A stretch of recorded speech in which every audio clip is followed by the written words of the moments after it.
और राज्य के कार्यपालिका के अंतर्गत आज अपन पढ़ेंगे कि राज्य का सर्वोच्च पदाधिकारी होता है जिसको राज्यपाल कहा जाता है। तो राज्य कार्यपालिका के रूप में राज्यपाल। संविधान के भाग 6 के अनुच्छेद 153 से 167 के अंतर्गत राज्य की कार्यपालिका के बारे में व्यापक चर्चा की गई है। बताया गया है कि राज्यों का शासन किस तरीके से चलाया जाएगा, जिसके अंदर राज्यपाल के द्वारा कौन कौन से कार्य निष्पादित किए जाएंगे, राज्यपाल का पद क्या है इत्यादि।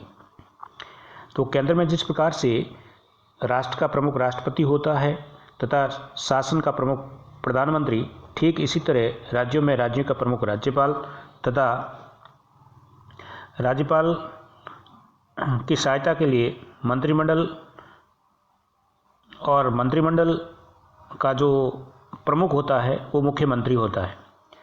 तो राज्यपाल राज्य का जो मुख्य होता है मुख्यमंत्री, उसकी सहायता से उसकी सलाह से कार्य करता है, लेकिन संवैधानिक रूप से उसको अपने दायित्व निभाने होते हैं। जहाँ तक राज्यपाल की नियुक्ति का प्रश्न है तो राज्यपाल की नियुक्ति संविधान के अनुच्छेद 155 के अनुसार राष्ट्रपति के द्वारा की जाती है। राज्यपाल राज्य का प्रमुख होने के साथ साथ केंद्र के प्रतिनिधि के रूप में कार्य करता है। संविधान की व्यवस्था के अनुसार एक व्यक्ति 2 या 2 से अधिक राज्यों का राज्यपाल नियुक्त किया जा सकता है। संविधान के अनुच्छेद 154 फर्स्ट का यह प्रावधान है कि राज्य की कार्यपालिका शक्ति राज्यपाल में निहित होगी तथा वह इस शक्ति का प्रयोग स्वयं करें या अपने अधीनस्थ अधिकारियों के माध्यम से करेगा। वहीं संविधान के 157 और 158वें अनुच्छेद में ये व्यवस्था की गई है कि राज्यपाल उस व्यक्ति को बनाया जा सकता है जो भारत का नागरिक हो, 35 वर्ष की आयु पूरी कर चुका हो और किसी राज्य अथवा संघ शासित प्रदेश के अंतर्गत लाभ के पद पर न हो, संसद तथा विधानसभा का सदस्य नहीं होना चाहिए। यद्यपि ऐसा है तो राज्यपाल बनने की स्थिति से उसका संसद या विधानसभा की सदस्यता समाप्त मानी जाएगी। संविधान के अनुच्छेद 159 में राज्यपाल की शपथ का प्रावधान किया गया है। राज्यपाल शपथ उस राज्य के उच्च न्यायालय के जो मुख्य न्यायाधीश होता है उसके समक्ष लेता है। संविधान के संरक्षण, रक्षण और सुरक्षा के शपथ के साथ साथ लोगों की सेवा और भलाई का वचन भी राज्यपाल के द्वारा दिया जाता है। संविधान के अनुच्छेद 156 के अंतर्गत यह प्रावधान किया गया है कि राज्यपाल राष्ट्रपति के प्रसाद पर्यंत ही पद पर कार्य करेगा। सामान्यतः राज्यपाल का कार्यकाल 5 वर्ष होता है, किंतु इससे पूर्व भी राष्ट्रपति को अपना त्यागपत्र देकर वह सेवा से मुक्त हो सकता है। राष्ट्रपति राज्यपाल को दूसरे कार्यकाल के लिए पुनः नियुक्त कर सकता है। कार्यपाल उसका जो कार्यकाल होता है उसकी समाप्ति के पश्चात नए राज्यपाल की नियुक्ति तक पुराना राज्यपाल अपने पद पर बना रहता है। जहाँ तक राज्यपाल की शक्तियों और कार्यों का प्रश्न है, राज्यपाल भी राष्ट्रपति की तरह व्यापक शक्तियाँ रखता है। जिस तरह राष्ट्र का समस्त कार्य जो होता है वो राष्ट्रपति के नाम से होता है, ठीक उसी प्रकार राज्य के समस्त कार्य राज्यपाल के नाम से संपन्न किए जाते हैं। परंतु राज्यपाल को राष्ट्रपति की भांति कूटनीतिक, सैन्य और आपातकालीन शक्तियाँ प्राप्त नहीं है। जो राज्यपाल है उसे कार्यपालिका संबंधी यानी एग्जीक्यूटिव पावर्स जो राज्यपाल के हैं उनमें प्रमुख हैं। राज्य सरकार के सभी कार्यकारी कार्य औपचारिक रूप से राज्यपाल के नाम से ही किए जाते हैं।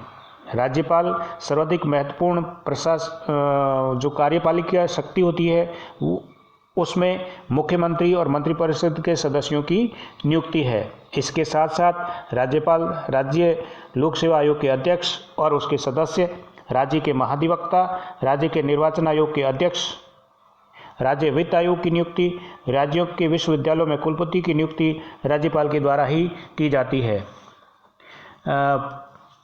राज्य लोक सेवा आयोग के अध्यक्ष और सदस्यों को हटाने की प्रक्रिया राज्यपाल के पास नहीं है, अपितु राष्ट्रपति के पास है। हालांकि जो राज्य लोक सेवा आयोग होता है उसके अध्यक्ष और सदस्यों को जो है नियुक्ति करने का अधिकार तो राज्यपाल को है, लेकिन पद से हटाने की जो शक्ति है वो राष्ट्रपति के पास है।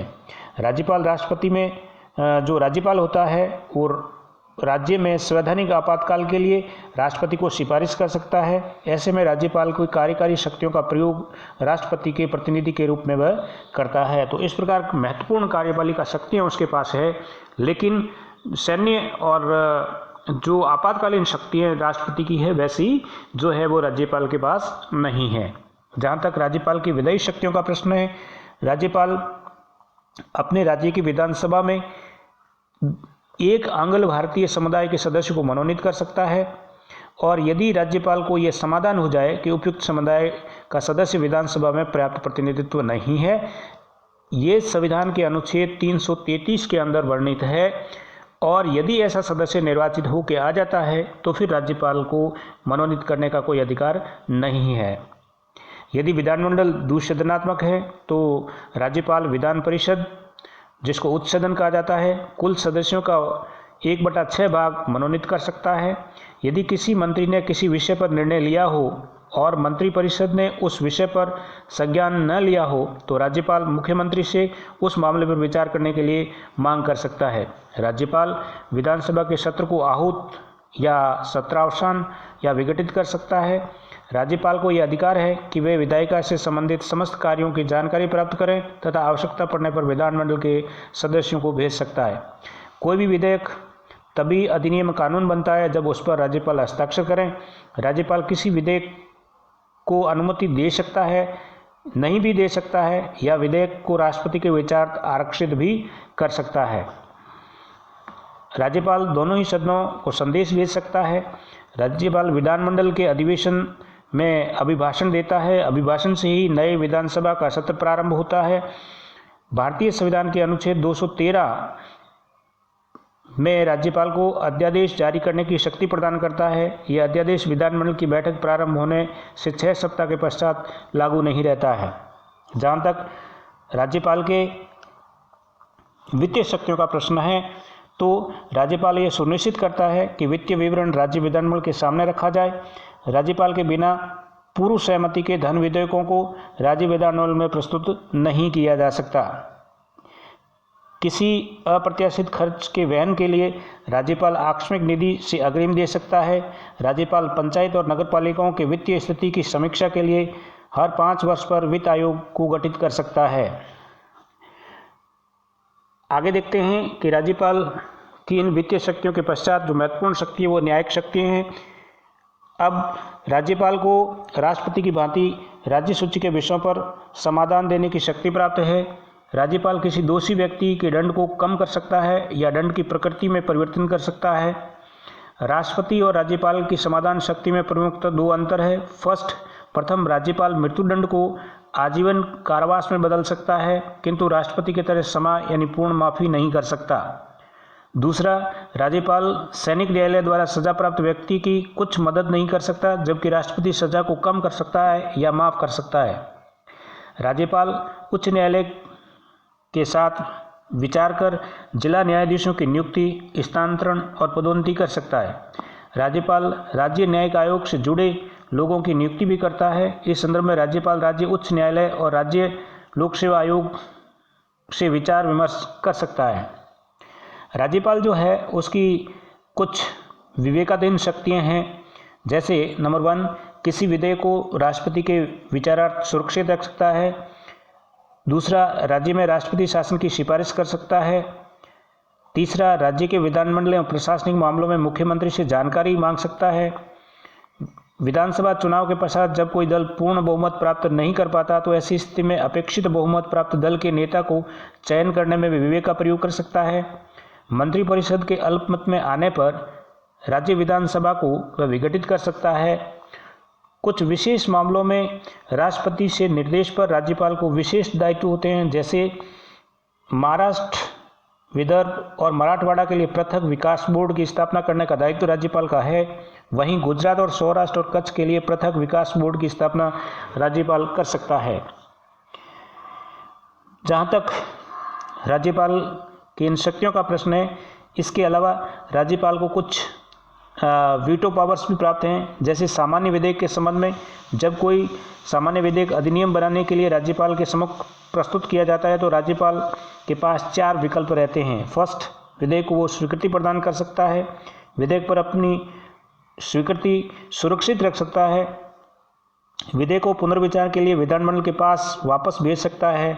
यहाँ ध्यान देने की बात है कि यदि विधानमंडल द्वारा विधेयक में संशोधन किए अथवा बिना संशोधन किए पुनः राज्यपाल के पास भेज दिया जाता है तो ऐसी स्थिति में राज्यपाल अपनी स्वीकृति के लिए बाध्य है।